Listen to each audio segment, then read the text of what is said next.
I'm Beau with Robert Ortegon and Ashley Chancellor. This is Collateral Cinema.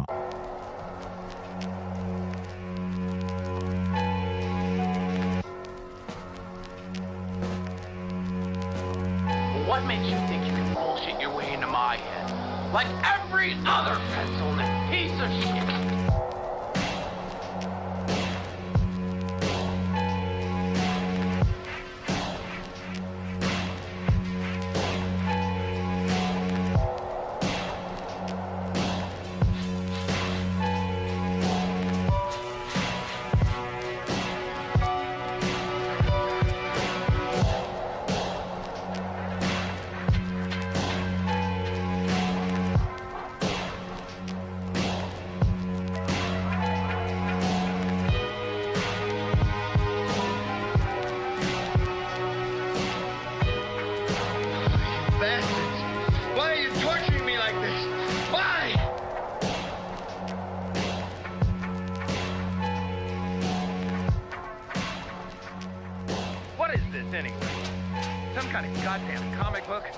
Welcome to Collateral Cinema, the only movie podcast that matters, where we focus on good movies, bad movies, and everything else in the world of cinema.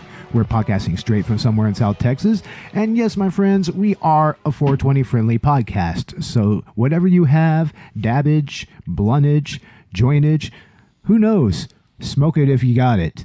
Even if you got that CBD stuff, right, guys? Smoke that if you have it. That's right. All that CBD. Do what you're going to do. So I am here with Ash Chancellor and Robert Ortegon. How are you guys doing? Oh, we're good. Great. I think with the mention of my name, your viewing figures just went up. Oh, whatever, wow. Man. Nice. What do you think, Robert? I think he's right. Oh, really? It's these looks, bro. Oh, my Lord. Oh, my Lord. All right, today we are talking about an iconic film and one of the greatest debuts of any actor, writer ever. And we're talking about, of course, John G. Avildsen's Rocky, written by Sylvester Stallone, came out in 1976. And this is pretty much the underdog movie to end all underdog movies, right? Oh, definitely. Oh, man. This probably inspired the genre as a whole. In many ways, it did, yeah. I mean, the whole sports genre where there's an underdog and he has to fight his way up to the top. I mean, it's uniquely American, and it's uniquely cinematic. You know, right, Robert? Yeah. Definitely. American Dream. American Dream all the way. Very much the American Dream. I mean, he plays Rocky Balboa. He's pretty much like a small-time hustler for a loan shark, right? Yeah. That's initially what he does. He shakes people up like union members down at the docks for money that they owe. Yeah. Yeah. I mean, that's a pretty rough way to make a living. Man. Yeah. I mean, well, that and his club boxing. Yeah. And his club boxing, of course, but I mean, he makes nominal money. I mean, there's that first scene there where, you know, he's getting paid. Him and his opponent are getting paid, and it's kind of a ripoff. I mean, they take his money for his towel and his shower, and what else? What else was there? Jesus, they had that's probably it. Yeah. Oh man, shower, towel. Yeah, it's ridiculous. I mean, they $40. So I think the loser gets like $20, right? It's like, it's barely even worth taking the punches, right? Yeah. I definitely wouldn't go through that for $40. I mean, I guess you're trying to get something to eat at that time, right? Of course, it was also 1976, so of course inflation. Exactly. It's not really a tenable way to make money, but if you really want to get up into the higher echelons of boxing, if you want to be a fighter, that's kind of what you have to do. I mean, it's just one of those facts of life that sometimes you got to pay to play. You know, like for music and musicians, it's very much the same way, right? Yeah, and it seems that Rocky kind of seems to have a motivation, or maybe at times a lack thereof. Kind of, sort of, yeah. I guess I can see what you're saying. Later on, when he's talking to Adrian, she asks, "Why do you box? Why do you fight?" And he says, "Because I can't sing or dance." It's the only thing I know how to do. Yeah, exactly. Yeah, and he often relays like giving some of his life story. You know how his father told him, was like, "Well, you don't got brains. I mean, you may as well just fight, you know? Something to that effect. I think Creed says that too, right? Yeah, and very much so. Like, don't be a fighter. Like, yeah, don't be a fighter, kids. Exactly. He says that in that interview. Oh man, it's like, and he would know. I mean, fighters go through hell to do what they do. Oh yeah, Rocky takes quite a few punches. Yeah, but that's just fighters in general, be it UFC or like Muay Thai kickboxing or something like that, or K1 or fighting or even professional wrestling. Yeah, I mean, even if it's scripted, Bellator, you know, MMA, whatever. it's still a very, very difficult life to live, honestly. Definitely, I would agree. I mean, it still takes a great deal of training. It takes a great deal of dedication. I mean, no matter what it is. And I mean, that is something that is definitely admirable. And it's understandable why that became a thing with movies, you know, why it became a part of cinema. Like, absolutely. As usual, ladies and gentlemen, we are watching Rocky right now. I mean, we always got to have, if we can help it, we always got to have the movie that we're reviewing on the background. Yeah, it helps a lot too. Yeah, and we're at the part where Rocky is talking to his loan shark boss, and he's telling him, is like, don't be soft on these motherfuckers. I'm going to tell you like, to break the thumb. Yeah, I told you to break a thumb. Break the thumb. But of course, he just doesn't have the heart for it. Now, this character, though, Tony Gazzo, I was really intrigued by his character. And I know he's not a main character in this movie, but he's very interesting because at first he's kind of portrayed as this, you know, this loan shark boss, kind of a bad guy. And this other guy that's in the car with him is really an asshole. But totally. Later on, this guy ends up giving Rocky some money for his date with Adrian and giving him $500 whenever he gets picked for the he bankrolls his training. Yeah. Like, straight up. I mean, that's very generous, and he doesn't expect anything in return from him. $500 for training. So it was really interesting, and I think that's one thing I noticed about this movie is all of the characters are very nuanced. It was very refreshing to see a movie where the characters were portrayed realistically. There's no clear good and bad. There's not even a real main antagonist in this film. Yeah, not really. I mean, Apollo Creed, I mean, he's an opponent, but he's portrayed as a good guy, actually. He's a really good guy. He is. A little arrogant, maybe, but slightly. And that once again, mostly right? Obnoxious. But I mean, wasn't he kind of his character based off of Muhammad Ali a little bit? Yeah, I think definitely. Oh man, yeah, definitely. He had that larger than life appeal to him. You know. Mm-hmm. Everybody looked up to him, and he was like this icon. Yeah. In boxing, Cassius Clay. So I really like how all the characters here are very nuanced and realistic. We have the character of Polly, which is Rocky's best friend, who also seems to be portrayed in the end as a good guy, just a character with flaws and kind of a drunk and a little abusive, but still not a bad person. Yeah, I mean, a lot of it stems from his alcoholism. I mean, he constantly has a pint on him, drinking all the time. He works in a freezer, right? Yeah, he works in a freezer all day. Stay warm, drink a pint. Exactly. I mean, that would stand to reason, right? Yeah, stay warm somehow. Yeah, you got to. And then there's Rocky himself, who struck me as an odd main character because he's very awkward at times, and not only that, he doesn't seem to be remarkably intelligent, but he's got a kind heart. I would say that he has very high emotional intelligence in many ways. And it's really odd how the interactions he has with these characters, especially with his love interest in the film, Adrian, just kind of the way he moves about, it's very awkward, but it's also in a way relatable. Yeah. And it's also notable that his relationship with Adrian, I mean, she's very, very shy and reserved. And introverted. Extremely introverted. Did anyone else kind of feel like a date rapey feeling whenever he invited her to his house? I know it wasn't probably intended. She was just shy, and I think a lot of it is kind of the period. Yeah. you know, the way men generally acted. But at that, there's this point where she says, "I'm uncomfortable." It was kind of funny because he did, and he keeps pushing. He leaves the door open for her like to come in. This was funny. Yeah. I thought that was kind of interesting, though. Like, I know you're coming in. Let me leave this door open. I mean, and also his relationship with Burgess Meredith's character, Mickey. I mean, at first, I mean, there's just not a whole lot to it. I mean, he's just like, yeah, you're a good fighter, but, I mean, you're a bum, you know? But then he becomes, like, the central to Rocky's actual fight, you know? Whenever you get to the final fight with Apollo Creed, I mean, he is, like, just an all-time great representation of a boxing trainer.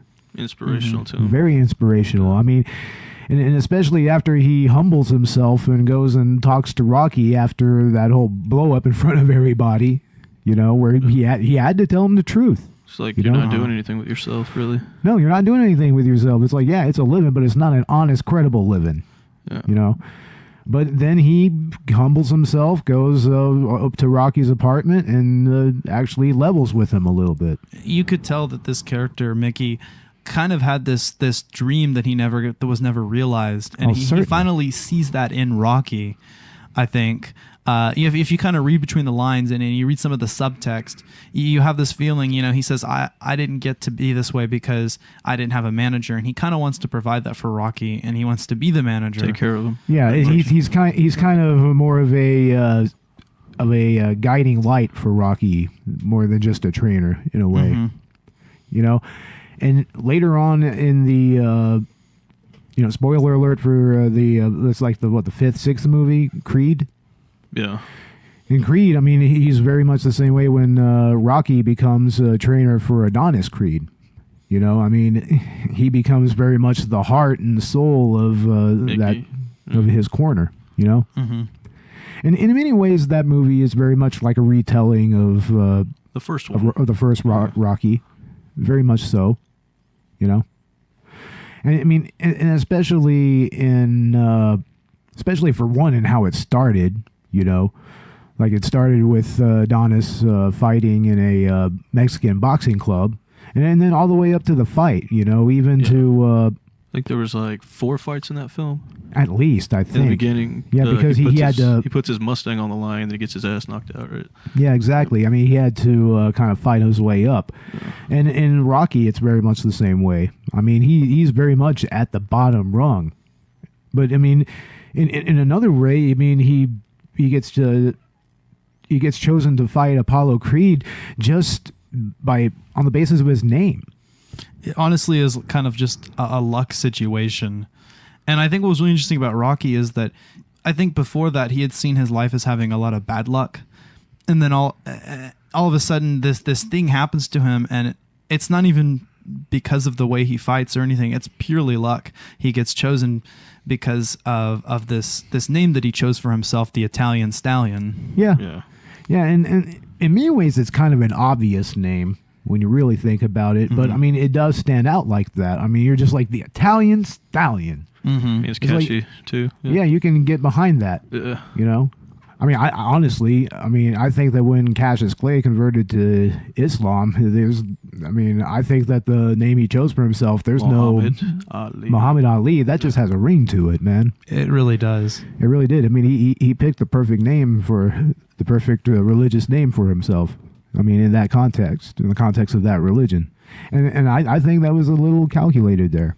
But, I mean, going back to Mickey a little bit, there is, and that animosity between them, I mean, it's very dismissive. It's very, it's not antagonistic, of course. I mean, Mickey does have some respect for who he is as a fighter. He just sees him wasting his potential.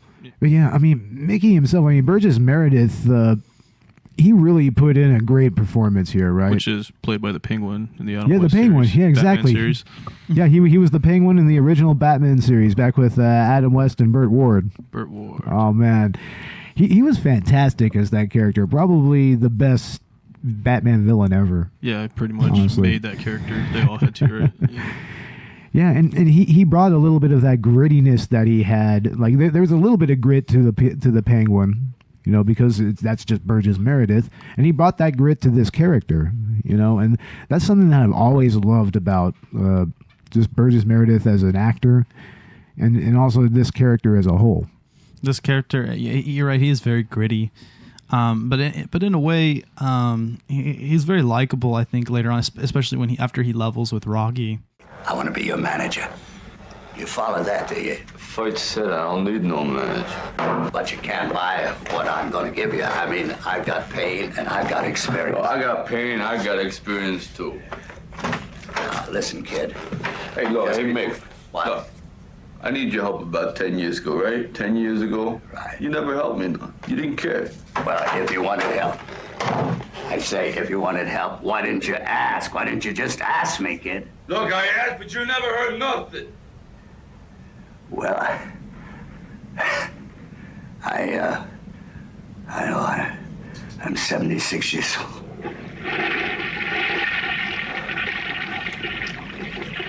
And,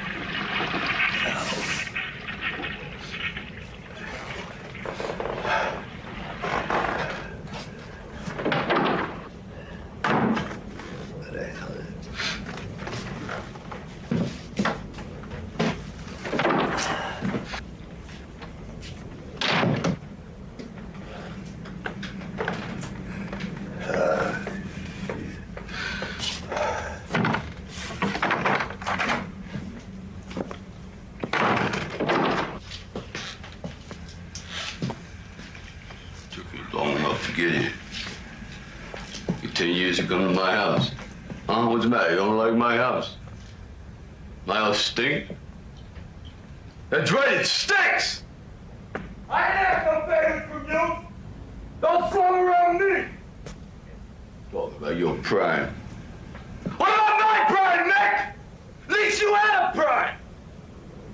I ain't had no pride, I ain't had nothing. Legs are going, everything is going, no one's getting them nothing. Guy comes up, offers me a fight. Big deal. Want to fight the fight? Yeah, I'll fight the big fight. I wouldn't want to fight that big fight. What's gonna happen to me? I'm gonna get that. I'm gonna get that. And you want to be ringside and see it? Do you? You want to help me out? Huh? Do you want to see me get my face kicked in? Legs ain't working. Nothing's working. They go on, fight the champ. Yeah, I'll fight him. My face kicked in. And you come around here, you want to move in here with me? Come on here, it's a nice house. Real nice, come on in and move. It stinks. This whole place stinks. Yeah, he definitely becomes a more multifaceted character after that, you know? Like I said, a lot of the characters in this movie are very, very nuanced. They don't fit standard archetypes necessarily. Oh, no, not at all. Not at all. That's what was really refreshing was at this movie. The pace and the flow of it are very unique, I think. Yeah, I mean, and especially coming from somebody who, I mean, he pretty much wrote this movie because he needed his big break. I mean, there's a little bit of an autobiographical feel to it, you know? I mean... Like a rise to fame kind of... Yeah. I mean, this was his first movie. I mean, his first movie that he wrote, he pitched it himself, and he also originally he wasn't going to star in this movie. I mean, they were going like, who are they going to try to get? I have no idea. But no, he wanted to star. That's the only way he pitched it, right? I guess.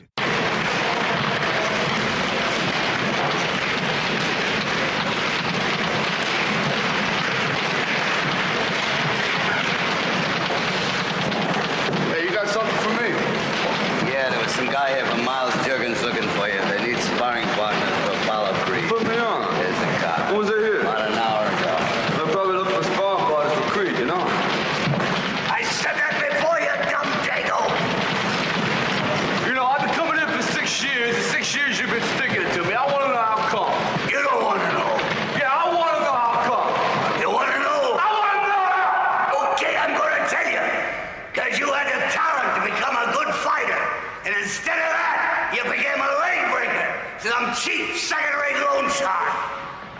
It's a living? It's a waste of life. Adrian, which is played by Talia Shire. I don't know if you've seen The Godfather 1 and 2. That's where De Niro made his break, too.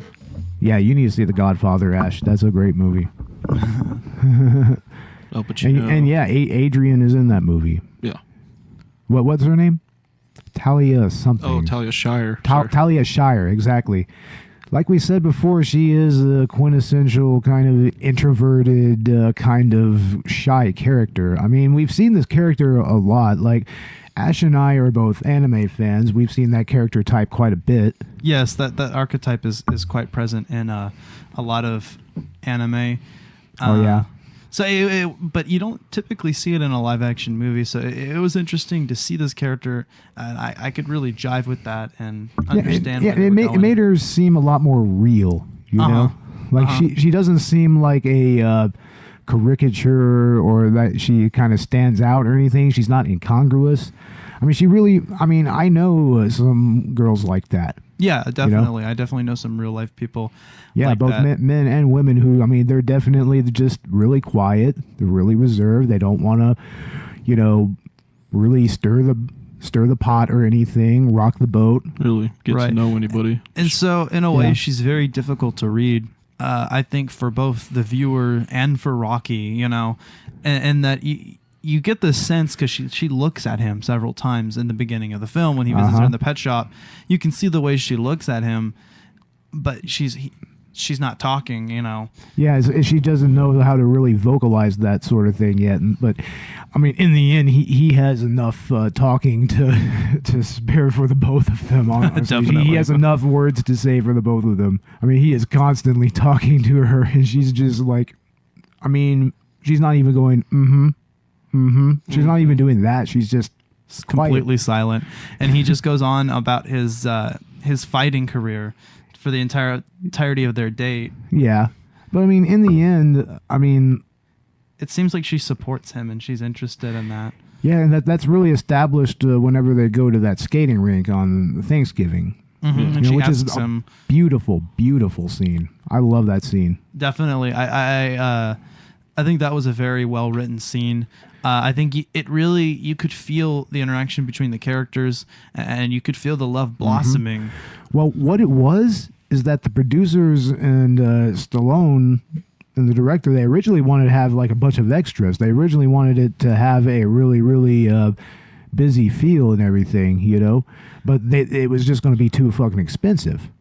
I think it's better the way it turned out. Yeah, it's way better the way it turned out because it's more intimate. Definitely, they're spent this time alone in the ice rink, which is established in the movie as it's already closed, and they get to rent it out for 10 more minutes because Rocky begs the... Yeah, he pretty much begs the owner, just like, hey, come on, man, I know it's Thanksgiving, but I mean, just give us at least a little bit. And then he tries to haggle with him. That was priceless when he's haggling. But what I really like about the relationship between these characters is that, like the characters' personalities in this film, it's very real. It's a very accurate depiction, I think, of real life love, in a sense that these characters aren't torn away on a whirlwind all at once. Yeah. And they start telling they love each other and stuff. But towards the end at the very end of the film is when they finally confess their feelings for each other and they say, I love you.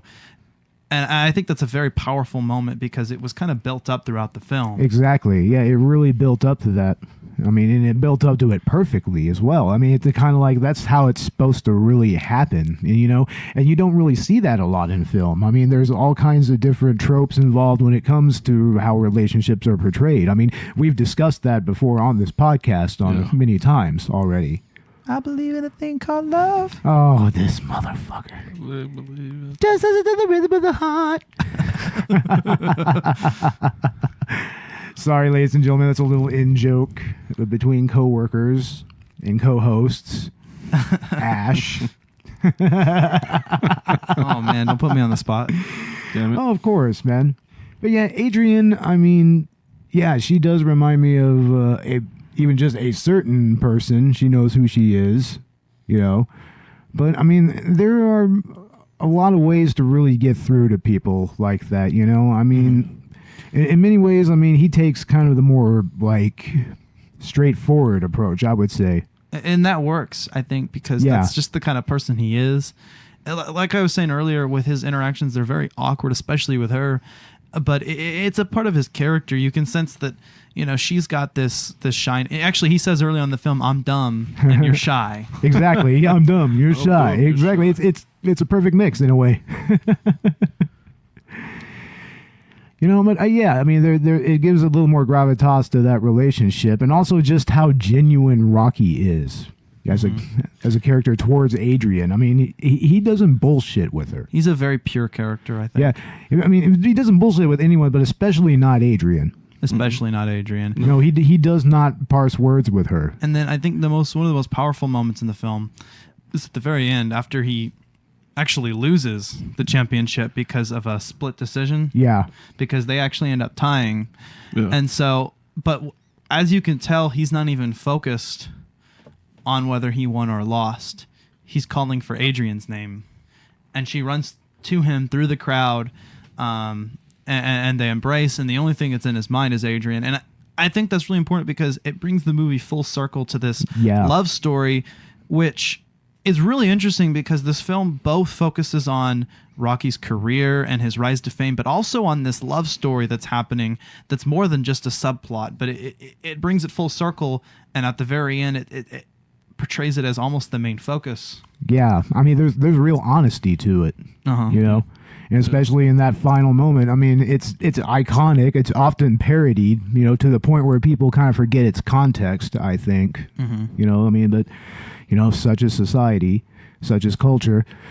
But I mean, yeah, he's really, really he just wants his woman. I mean, he already did what he came there to do. I mean, he knew he wasn't going to win. And that dawned on him like just a little while before literally the night before. He was like, I can't win this. I'm not supposed to win. I'm not supposed to win. I just need to go the distance. But in a way, that is his claim to fame. Yeah. At the end, the Jurgens announces the greatest exhibition of guts and stamina in the history of the ring. Yeah. And 15 rounds. In reference to the fight. Yeah, 15 rounds. So it was something that was really, really, really impressive. It was really inspiring, I think, both to the viewers beyond the fourth wall and in the characters in the film. Exactly. This underdog. Especially since, I mean, taking Apollo Creed's character in his career, I mean, most of his opponents never went 3 rounds with him. They never went past 3 rounds. Nope. So for him, going the distance would have been like 4 or 5 rounds, but he went all the way to 15. Yeah. And they don't do 15-round matches anymore, do they, Robert? They do 12 now. 12. Yeah. Still with a 3-minute time limit. I kind of want to bring it back. Also, he was the first one ever, to knock down the champion. Exactly. He knocked him down in the first round, right? Yeah. Right. Yeah, that's a big one. I mean, that was when Apollo looks at him and was like, oh, it's that kind of fight. Oh, but it's also Rocky's first time getting his nose broken, something that's pointed out in the film, that no matter how many times he's been knocked down. Like 64 fights, right? Or something. Yeah. But he's never had his nose broken. He mentions this to Adrian. But in this fight with Apollo, it gets serious for both of them, I think. The stakes are higher than, they've ever been. Yeah, it becomes a matter of pride by the end. Uh-huh. And then that moment when they embrace each other and they say there will be no rematch. Of course, we all know in the next film there are rematches. Yeah. That's where the money is. It's built into the rematch. Ain't gonna be no rematch. Ain't gonna be no rematch. Go on, what?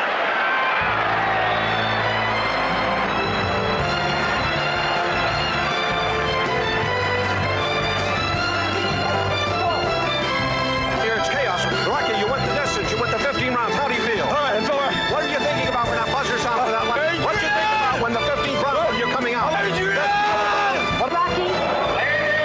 Rocky? Rocky?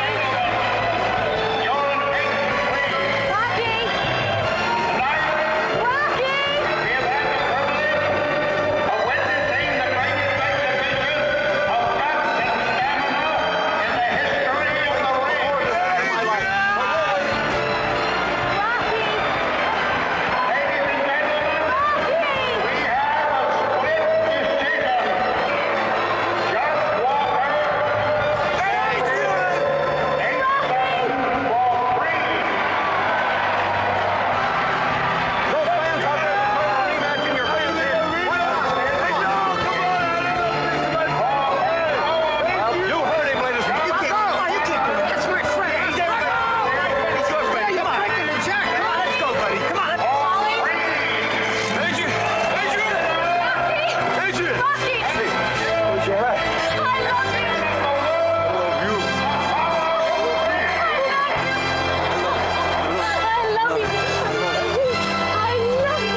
But I wanted to point out too, going back to the anime stereotypes. Yeah. Rocky kind of portrays that very anime-esque character development. You know, that is the character that keeps getting up no matter how many times. Yeah, you know what I'm talking about, Beau? There are quite a few characters that are like that. I mean, a good example are just pretty much any shonen hero, like your Ichigo, your Naruto in a way, like several characters in Naruto. Goku, of course. Super Saiyan. Ooh. I mean, yeah, it does kind of fit into that mold. I mean, and if I remember correctly, there was a boxing anime back in the day. Like Baki the Grappler. Yeah. Oh, yeah. That's more of a fighting. That's wrestling. I That's think. more straight martial arts fighting, but very similar. It's very though. similar. Yeah, and all kinds of mother issues. Oh God, that anime. The anime is fucked up. It's pretty fucked up. The original OVO is pretty fun, but yeah, that anime is fucked up. Right. So I really did enjoy seeing that archetype portrayed once again in a live action movie, something that we don't see a lot. Or when it's attempted, it's just not done particularly well. It's not done well, but Rocky always gets up, no matter what. He's got this that's his power, that's his ability. Is this ability to keep getting, kind of like a Hectic Knife in our last episode. Exactly. Yeah. Another shout out to Hectic Knife. It's heart, man. Yeah. It's total heart. Yeah, heart, dedication, His guts. And also a little bit of athleticism. Yeah, and then there's deal the of it. training montage scene, which I think is probably the most famous training montage scene of all time. Next to the Karate Kid, this is the training montage. I kind of want to work out to that music, actually. It's the perfect workout music, and also, you know... Eye of the Tiger music. I don't know if you Eye heard of the that. Tiger, that's another good one. Rocky That 3. was in Rocky 3, right? 3, Yeah. And of course, you know, you're the best. No one's gonna ever bring you down. I really did actually enjoy the soundtrack of this movie. It's a great soundtrack. That main theme, which I've heard before, of course, because it's just so famous. And then there's even like a slower version of it that plays in a few scenes in the film. Yeah, it's a lot more understated, a little more subtle. Oh yeah, we're at Adrian and Rocky's first date. Date scene. She's still wearing the glasses. Like Wow. Paulie chunked the Oh, turkey. this is the scene with Polly. Yeah, Honestly, I think Adrian is adorable. Honestly, she's really cute. she is just an adorable person all the way around through and through. Honestly, I think.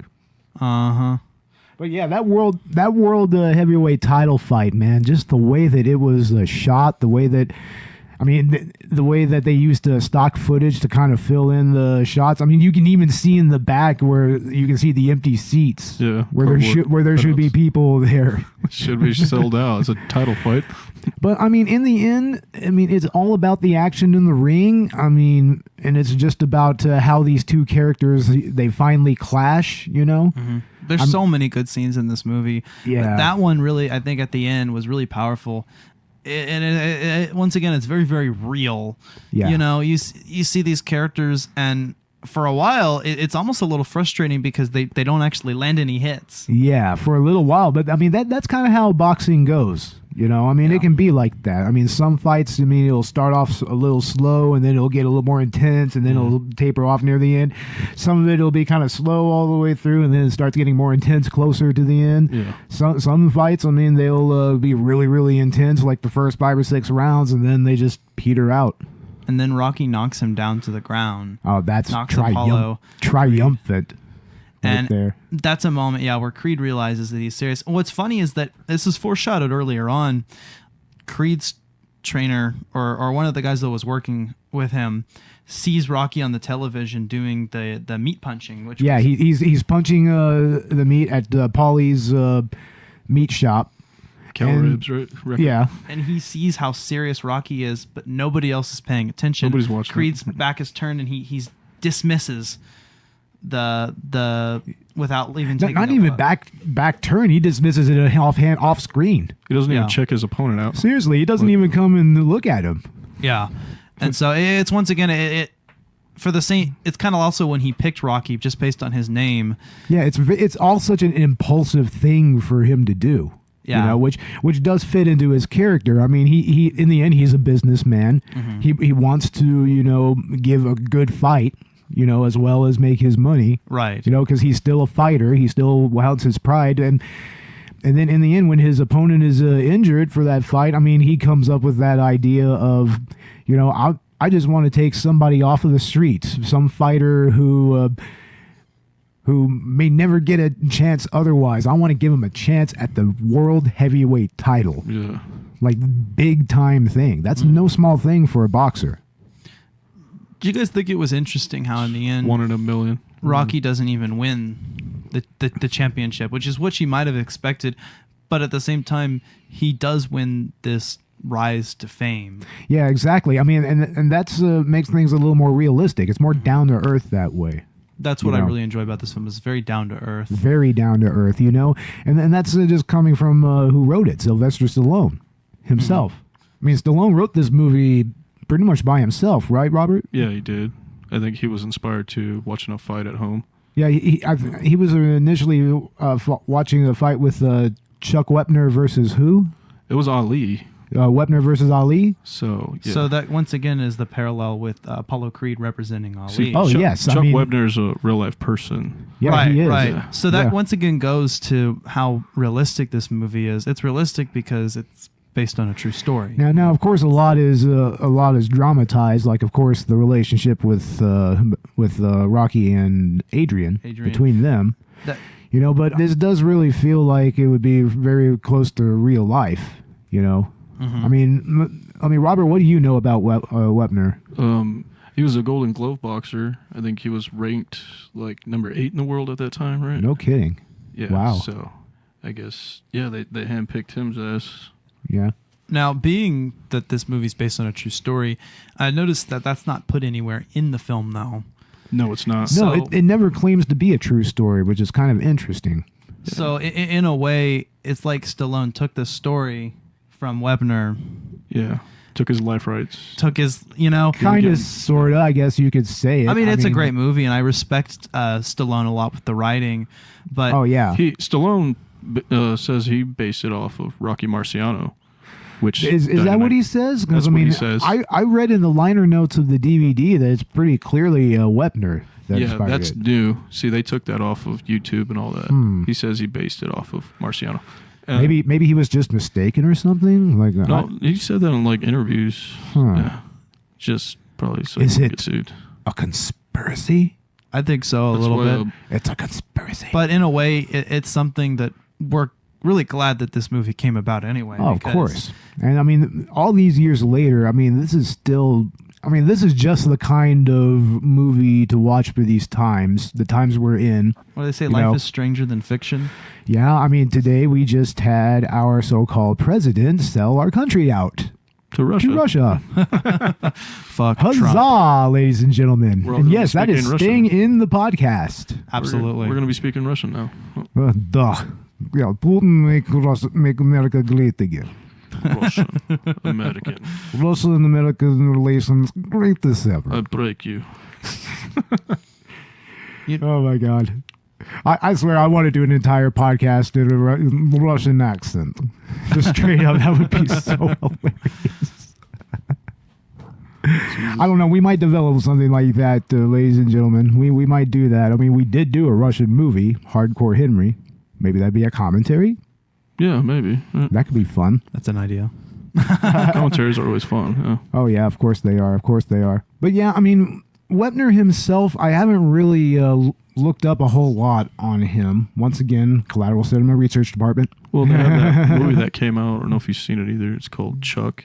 And at the bottom it says the movie that inspired Rocky or something. Yeah. Really? Something like that. Yeah. About the guy that inspired Rocky. You know?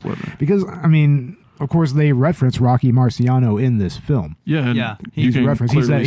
Rocky has the poster there you go. for Rocky Marciano. Exactly. Yeah, he has Rocky Marciano's poster. I mean, Burgess Meredith as Mickey. Mickey just straight up points out like, Rocky Marciano. Great fighter. So you could tell that Rocky has this inspiration. And it's interesting because there's the connection with the name, I guess.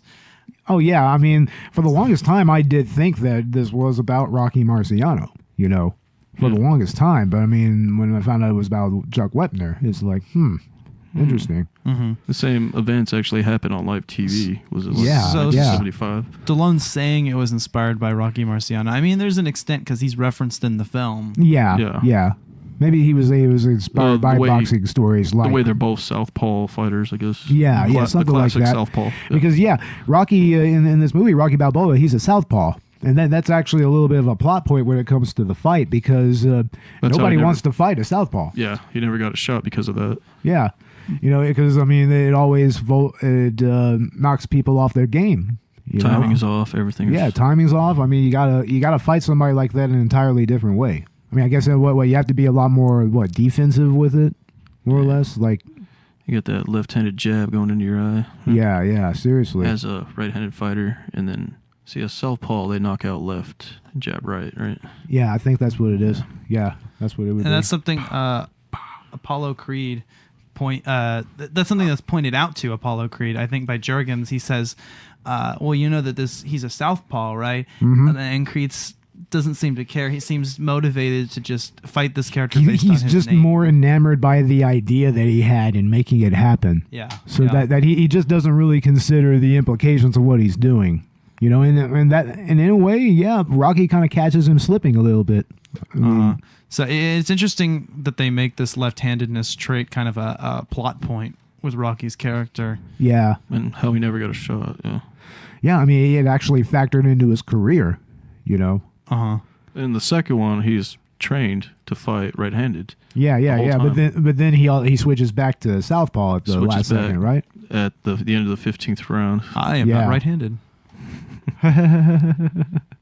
Damn. Switches back because Creed was going to knock him out. I mean, There's yeah, that definitely obligatory Princess Bride reference. Obligatory. Yeah, we got to do Princess Bride sometime. it's a good movie. We definitely need to do an episode Great- on that. That's my great favorite one. movie of all Andre the time. Giant. Yeah. Today we're here with heavyweight challenger Rocky Balboa. The reason we're standing in this Hey, the meat guy's sticking his face in. Let's try it again, Rocky. Today we're here with heavyweight challenger Rocky Balboa. The reason we're standing in this refrigerated box is that Mr. Balboa has an unusual method of training. And in a moment, he's going to demonstrate that for the viewing audience at home. But first, Rocky, how did you come to train in an icebox? My friend, the guy over there, he let me in one day and I hit the beef here and I kind of liked it. And since I've become a challenger, the owner don't mind neither that I come in. Is this a common training method? I mean, do other fighters pound raw meat? No, I think I invented it. Would you give us a demonstration? Confirm the reservation for our people at ringside. And be sure to fly my barber to Philly. For the people. How much is being channeled into West Coast closed circuit advertising? 300,000. 450. And send the mayor's wife 200 roses from me and make sure we get a picture of it for all the newspapers. Do you want to run the 15 radio spots in the Midwest? I think you could spend your money better in Canadian publicity. By the way, Apollo, I've got a couple of friends up in Toronto who'd probably be able to get you a pretty good tax break. George, I like your purpose.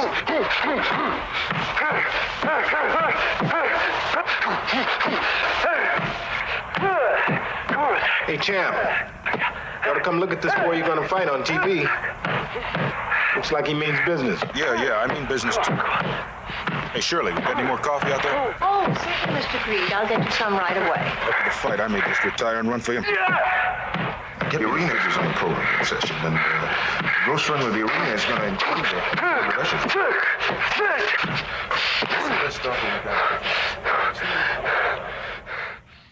But yeah, man, I mean, Robert and I, we watched this movie not too long ago. We watched it this past weekend, and man, I mean, it just pumped me up so much, man. Oh, it always gets me going every time. I watched it today for the first time, which is crazy, I know, because everybody has seen this movie. This is a movie that's kind of burned into the American lexicon, kind of like Easy Rider and Jaws. At least and, over 40 years old. Texas Chainsaw Massacre, stuff like that. Yeah. It's just burned into our psyche a little bit. Iconic, though. Well, I'm looking at the case right now. Yeah, I have the case set up on my desk. There's an American flag in the background. Can we talk about how the American dream is present in this film, like Apollo Creed's whole costume scenario at the end, and the whole idea of America, the American dream. Yeah, definitely. I mean, it's very much an undercurrent of this movie. I mean, this is a uniquely American film. I mean, this is a guy that was, he comes from an immigrant background, you know. I mean, he's not an immigrant himself, but I mean, he's Italian-American, you know. And he's living in Philadelphia, in the hood, pretty much. You know, he lives in a crummy apartment. I mean, he has a rolled up mattress as a punching bag. It's like one of those rolled up foam mattresses. It's like, man, those springs have to be like hell on his hands, though, right? It's an interesting rags to riches story, which is very, very American. Yeah, it is. I mean, and the thing is that he doesn't actually get his riches. It's more just like fame and you know, and respect. That's what this is about. This isn't a movie that's inherently about money or anything like that. No. I mean, money plays a role in this film. Oh yeah. I mean, there is constantly money being changed here.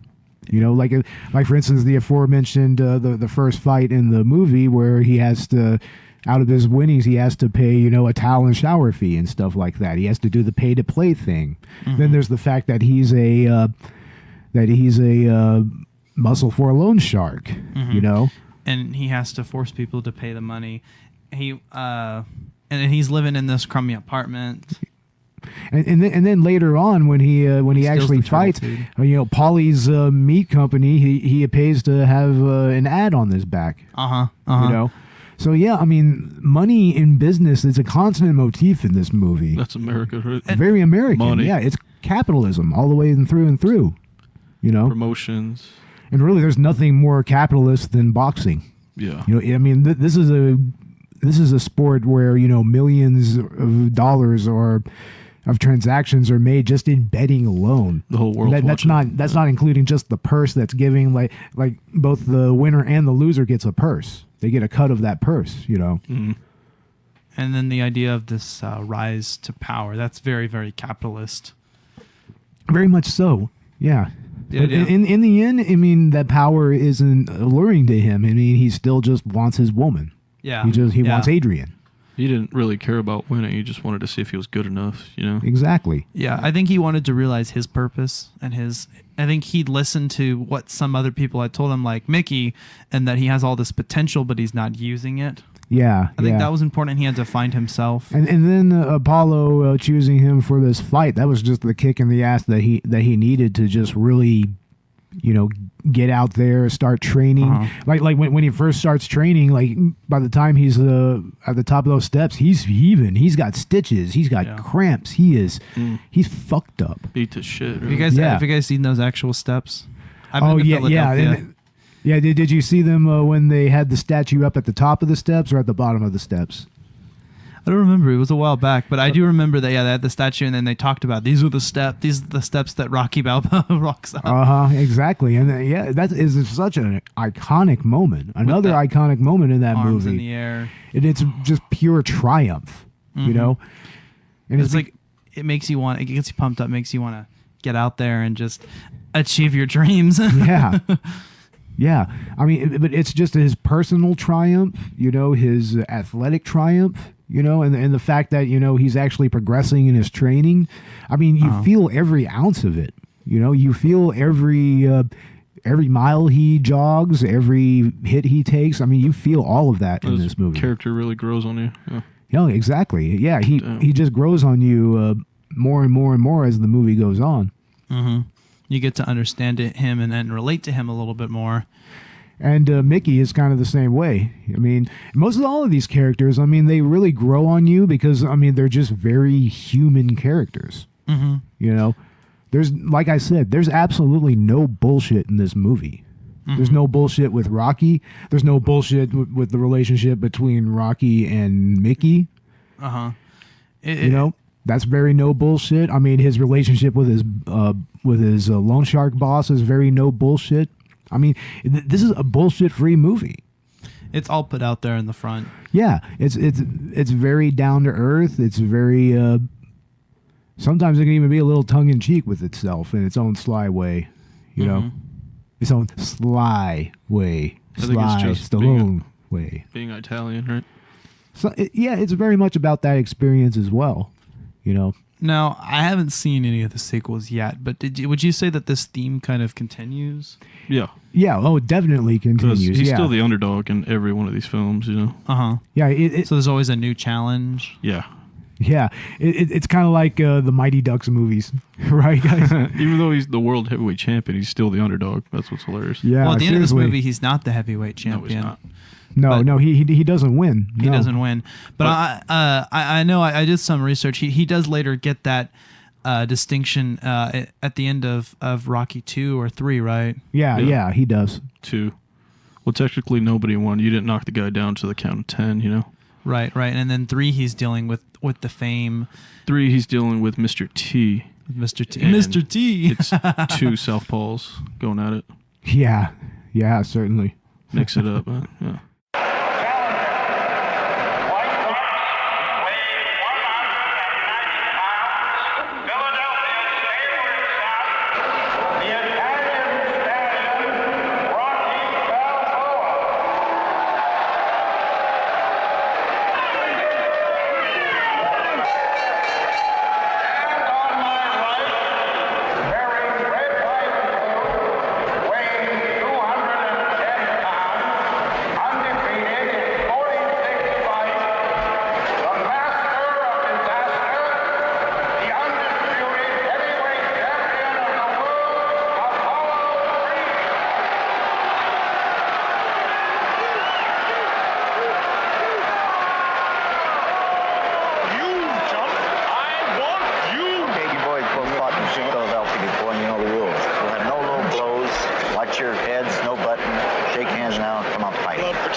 Seen a fighter that concerned about his hair. And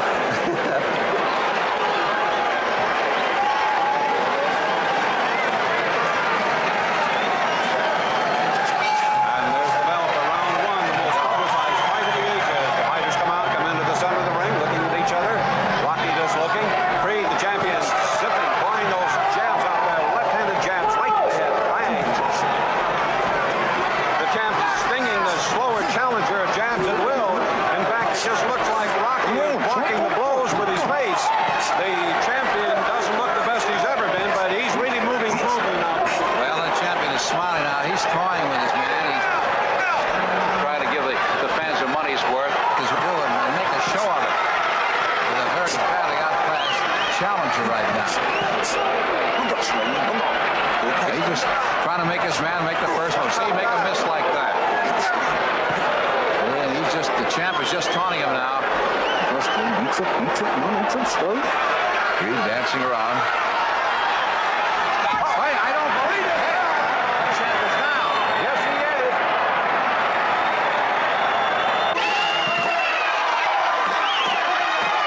Creed is down. What a surprise this is. This is the first time the champion has ever been knocked down.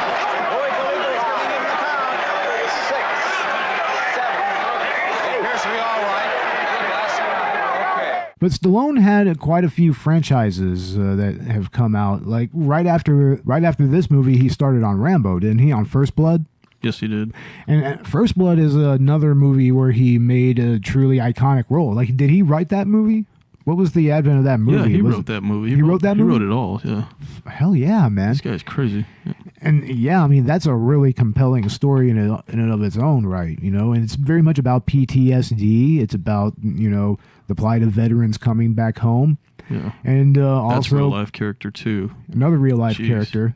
And in the end, he starts off as kind of a spree killer, kind of, right? Yeah.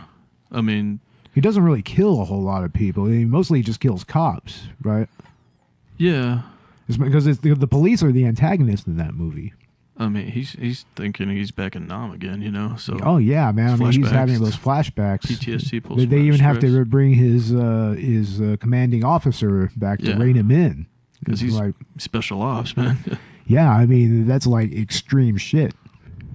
And there are people like that who have come back and who have served their country in that capacity. And it's something to think about. And it doesn't ever really demonize anything, you know. It's just like, you know, it's a fucked up situation. The shit happens, you know. Another American hero. Yeah, and they turn him into an American hero in the next couple of movies.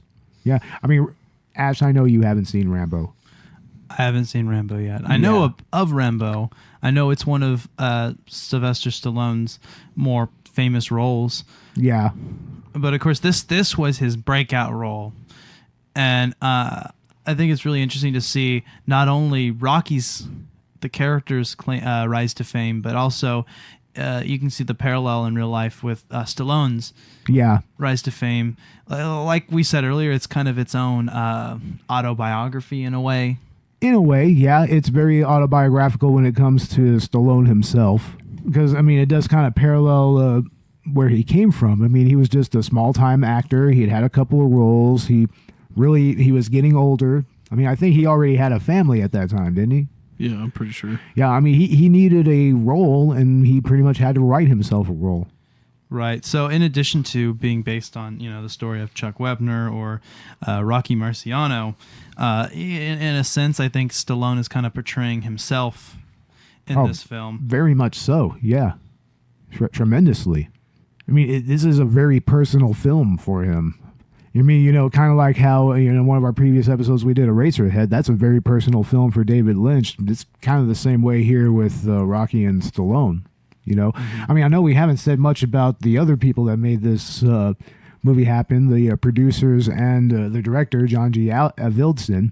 I mean, he did a wonderful job here. I mean, the cinematography, it's nothing that's absolutely stunning, but I mean, the way that all of the fights are shot and the way that just Rocky's life is shot, I mean, it does the trick, man. And it definitely still has that great 70s vibe to it. That makes movies from that era just so awesome. I think what was really interesting about this movie was one thing I noticed early on was the amount of quiet scenes, silent scenes, where you just kind of saw life happen. It goes back to that realism.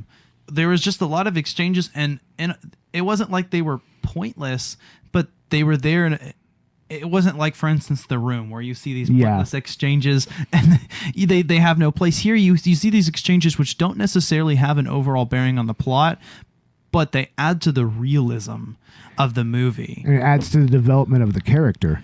Whenever there's just these silent exchanges. You know, he in the very opening, of the film, after his first fight, he walks, down the street, and at night he raps on the window and talks to the dogs. He has an exchange with some bums. Yeah, but that's also some really solid direction right there. And Avildsen, I'm looking at an iPhone right here. He's actually done some other iconic movies here. Great ones. He's behind the Karate Kid franchise. Ralph Macchio. I don't know if you ever seen that one. Ash? Yeah. Ash, I don't know. Yeah, I don't know if you ever saw. You're the Jaden Smith Karate Kid. I've seen the Karate Kid. You've seen Karate Kid? I've seen Karate Kid. Not Jaden Smith. I mean, Ralph he also did Lean on Me. The original. I mean, yeah, that's amazing, wax on, man. Wax off. Sun the floor. Danielson. It's like, I honestly didn't know that. Show me paint the fence. That actually adds a better dimension to Karate Kid, I think. What do you do? So what you have this. That actually makes sense as well. Directed Rocky V. Another movie with a focus on this mentor-mentee relationship. Of course, Rocky doesn't focus as much on that, but you do have that in there.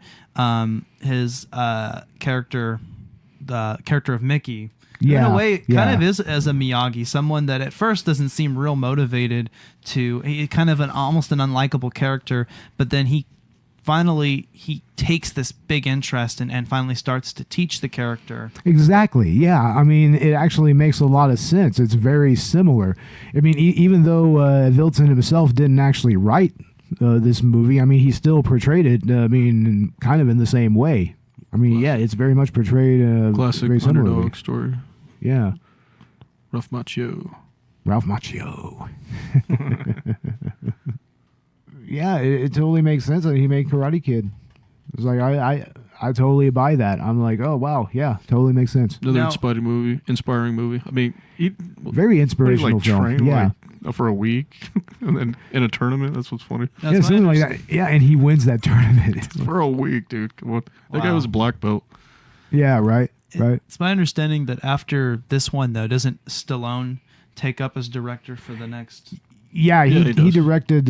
He directed the second movie. Yeah, second one. Okay. He also wrote it again, right? Yes, he did. Yeah, he did he co-write it with anyone?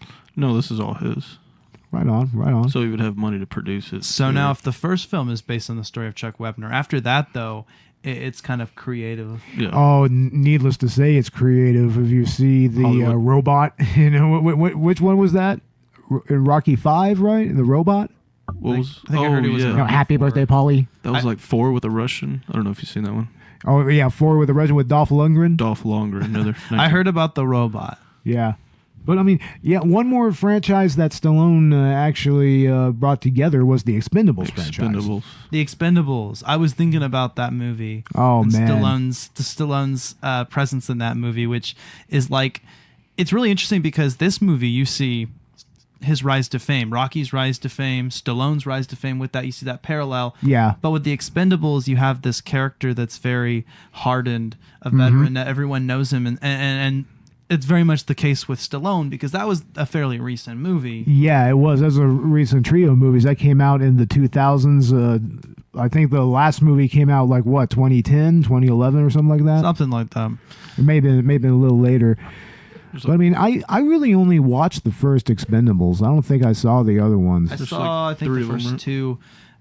And I remember the second one went even harder than the first with the celebrity cameos. And didn't it have like Chuck Norris? And Jackie Chan shows up. Chuck Norris jokes. Jason Statham. Oh, did he make Chuck Norris jokes? Chuck Norris made his own Chuck Norris jokes. No. In the movie. Why? It was fantastic. I don't know if that's fantastic. I mean, no, Walker, Texas Ranger is fantastic. I mean, Chuck Norris is a fucking homophobic jackass. Fuck him. But he's done some good movies, and he did Walker, Texas Ranger. Yeah. 80s movies that were good. And he fought Bruce Lee. Yeah. I mean, if he fought Bruce Lee and survived. Oh, man, have you seen that movie? It's a Way of the Dragon, right? It's this Return or The Way of the Dragon. Oh, man, you've got to see that movie, Ash. You have got to see that. You want to see original Chuck Norris and Bruce Lee? Yeah. That's what you need to check out, man. Prime, dude. That is primo shit. Like late 70s or early. Yeah, it's like late 70s, early 80s, around that time. He died 74, right? That's the same time frame as Rocky. About the same time frame, exactly. Bruce Lee died in 74, so like Game of Death was released in like 76, right? Yeah, something like that. So that was just like the last shot. Yeah. For Game of Death. Hell yeah. Aren't you skating? Nah, I ain't skated since I was 15. You know, that's when I started fighting. When I was 15. Skating's kind of bad for the ankles, you know? Yeah. You're a pretty good skater, ain't you? You know, like I was saying before on the way over here, you know, fight used to be tossing me, but no more, you know? See, all I wanted to do out of fight was prove I was no bum, that I had the stuff to make a good pro, you know? You never got the chance? Oh, hey, you know, I ain't crying about it because I still fight. I kind of do it like a hobby. See, I tell you what the trouble is. You see, I'm a southpaw. What's a southpaw? Oh, southpaw means you're left-handed, and southpaw throws your timing off, you see? Other guys, it throws their timing off, makes them look awkward. Nobody wants to look awkward. You know where southpaw came from? 9 minutes! I'll tell you, a long time ago, there was this guy, maybe a couple hundred years ago, he was fighting in the, he was fighting around, I think it was around Philadelphia, and his arm, he was left-handed, his arm was facing towards New Jersey, you see?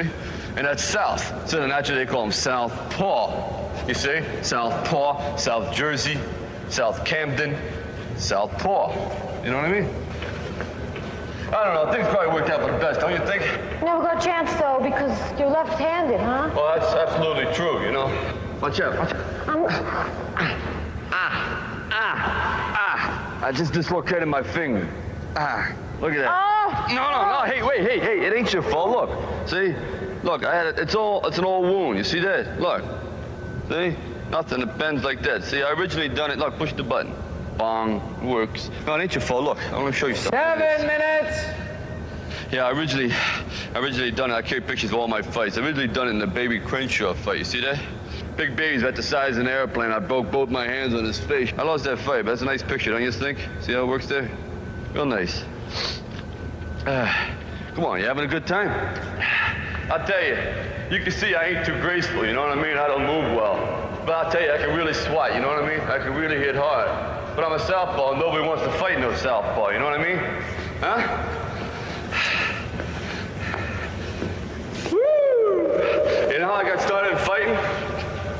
Huh? No. Am I talking too loud? 3 minutes! Well, my father, he's, my old man. He was never too smart. He says to me, you weren't born much of a brain, you know, so you better start using your body, right? So I've become a fighter. Oh. You know what I mean? Why you laughing? My mother, she said the opposite thing. What'd she say? What'd she say the opposite? She said you weren't born much of a body, so you better develop your brain. Did she say that? You! Time! Can I ask you a question? Absolutely. Why do you want to fight? Because I can't sing or dance. Hey, yo. Don't fall! Don't fall! Hey, that was terrific. I'm pretty good at this. You like the way I skate? You know, the last fight I had with this guy named Spider Rico. Yeah. He busted my head up there. You see that scar?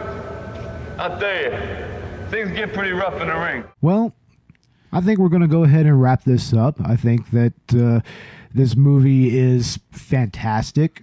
I mean, to very this day, ingrained in our culture. It's ingrained in our culture, and it's necessary viewing for everyone. Man, no matter who you are in America, it's like you've got to watch this movie. Yeah. I mean, I don't know why it took me so long to watch it. I mean, but I've heard the theme. I've seen the training montage. Just because yeah, I've seen all the Netflix. inspiration. Oh yeah, This is the underdog movie. The underdog movie of all time. I mean, what's another similar underdog movie like other than like Mighty Ducks? Like Real Steel, Hugh Jackman. Isn't there a movie That's called robots, though. Underdogs? Oh yeah, Real Steel. What? Isn't there a movie called Underdogs? Yeah, there is. I think the less said about it, the better, probably. Like The Fighter, MMA. The Fighter is great, man. That's a great movie. That's actually a true story. Was that Mark Wahlberg? And Christian Bale. Yeah. Yeah, that's a great movie. That's a good boxing movie. Mickey Ward. That's like Marky Mark and Batman. early '90s, right? Yeah, man. I mean, boxing movies in their own right, which we haven't even gotten into that much. I mean, it's a legitimate genre of cinema that has given us some award-winning movies, you know, like Raging Bull, you know, The Fighter. I mean, and that's another thing that's also ingrained in our culture is, you know, a sport like boxing. And that's a quintessentially, you know, it's worldwide, but it's quintessentially American as well. But when you think of a boxing movie, which movie do you think of? Rocky. Of course, Rocky. This is the definitive movie of that type, of that genre, of the sports genre entirely. And it may not have been the first, but it's definitely the definitive boxing movie, the definitive underdog movie. Oh, definitely. Now, I mean, normally we would probably... Dream. Yeah, the American Dream. Yeah, American Dream. America. Oh, God. The America. Living in Donald Trump's America. Oh, my God. But yeah, this is a movie for our times. It was a movie of its time, and everybody needs to watch this, like, hands down. Every once in a while, at least. Do you think it's aged At well? least. It's aged splendidly well. It still holds up, yeah. It holds up. I mean, the performances hold up. The actual filmmaking, the cinematography holds up. The writing holds up. Now, one thing I wondered about after seeing the movie is, do you think they could do a remake of this? Well, isn't that kind of what Creed was in a little bit? Creed still occurs in the same continuity, though. Yeah, it does. It has that older Rocky. Yeah, I mean, in many ways, I kind of feel that Creed is the remake of. It's like Rocky. a parallel, right? I was thinking they can do a prequel, go back to Kinda his like younger what, days. The Force Awakens did. Yeah. With the original trilogy. Yeah, something like that, or like Robert just said, a prequel. Yeah. You know, call it the Italian Stallion. That would be fucking awesome. Netflix original. Or remember when they made the movie Rocky Balboa? Yeah. Like that was just based off somebody did a computer simulation of whether 70s Balboa would beat this one fighter, and they brought him out of retirement just to fight this one dude. Supposed to be like Mayweather at that time, right? Right. Yeah. And then after that, he became a trainer for Adonis Creed. Mm-hmm. Yeah, I mean, it's a great character arc when you really get to it. When you really watch all the different films and you see where it goes, it's a wonderful character arc. And I think that, I haven't seen all of the movies, but I have the impression that it's the same thing again and again, though, is that this character who always gets back up after he's been beaten. Yeah, but he also experiences tragedy as well. Along the line, he loses Adrian, unfortunately. I think I heard that. And Paulie, very sad. Paulie dies, Mickey dies. Yeah, they all die. Apollo dies. It's what makes the movie Creed so poignant, honestly.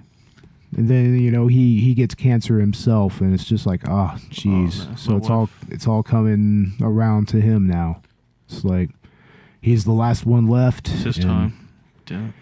Yeah, I mean, somehow such is life, That's all it is. As crazy as some of the later movies got, I mean, it's still a very human story. Creed 2 is supposed to come out later this year. Yeah, that's right. That's right. There's going to be a new Creed movie coming out in November, I believe. According to IMDb, I think it's November 2nd or something like that. I know it's in 2018. Yeah, it's coming out this year for sure.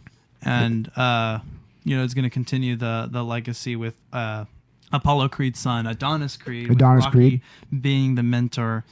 Yeah, of course. I mean, of course, Rocky, I think he'll be battling cancer. Unfortunately, that'll be rough. It's going to be another rematch. So for the that world might title. be another plot point. Yeah, it'll be really, really cool. We can't wait. I mean, that's going to be an awesome, awesome movie. Does Rocky fight in Creed?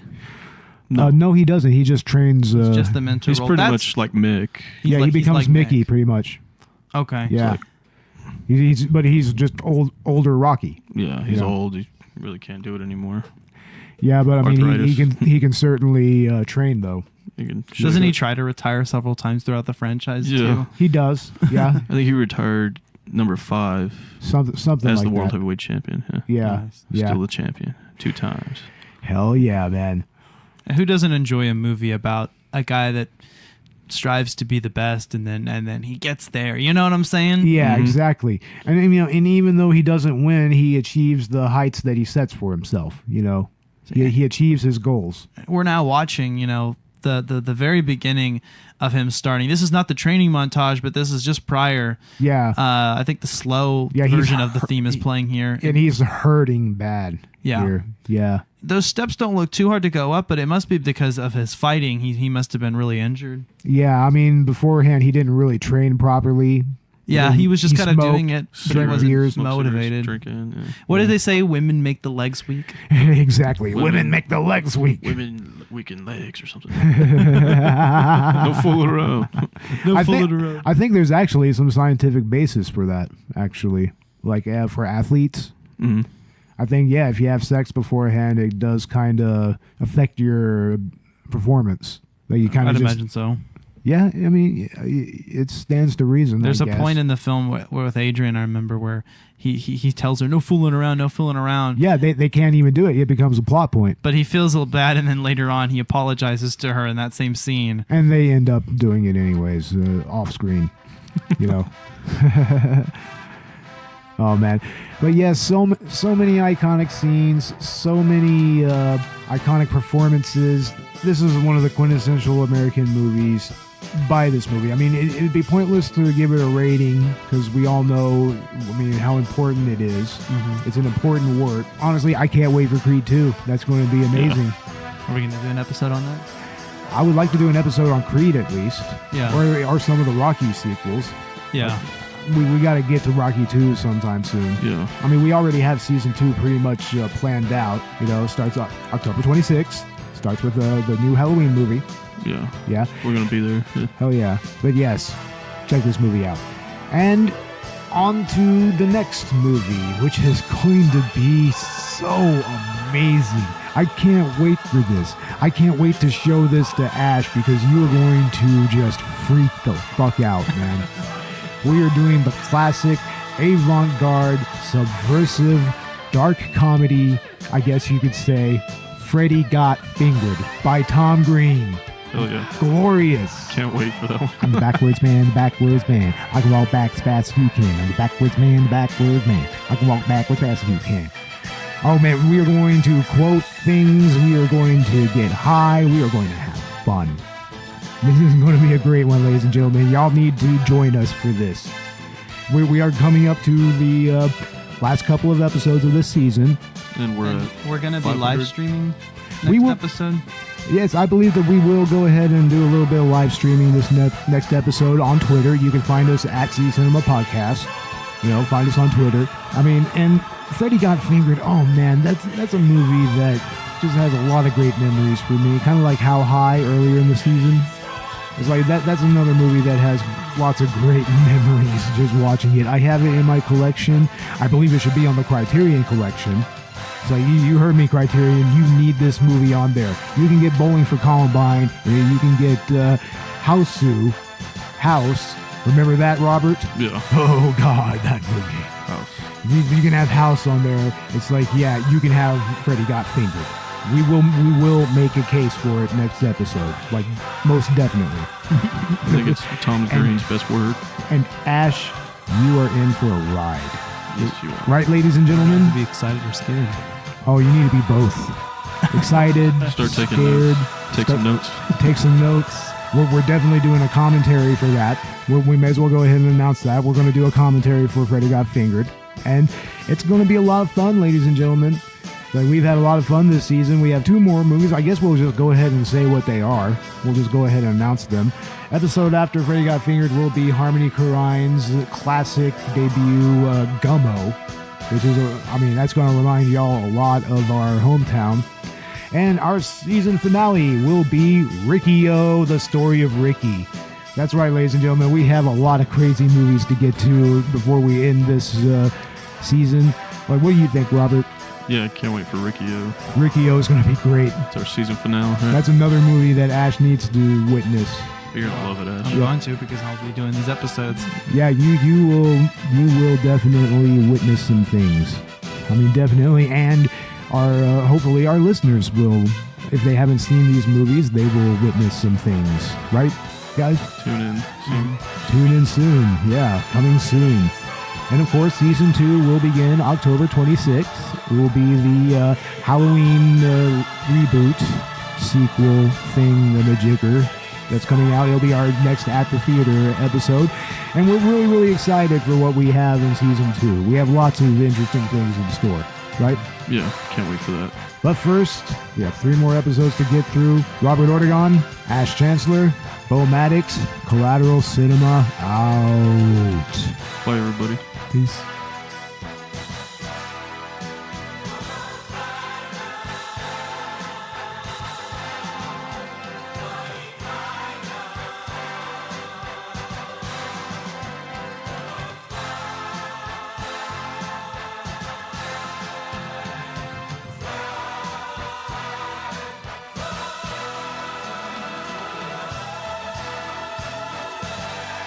Collateral Cinema is an L Company production. All music and movie clips are owned by their respective creators. Please don't sue us. We're poor.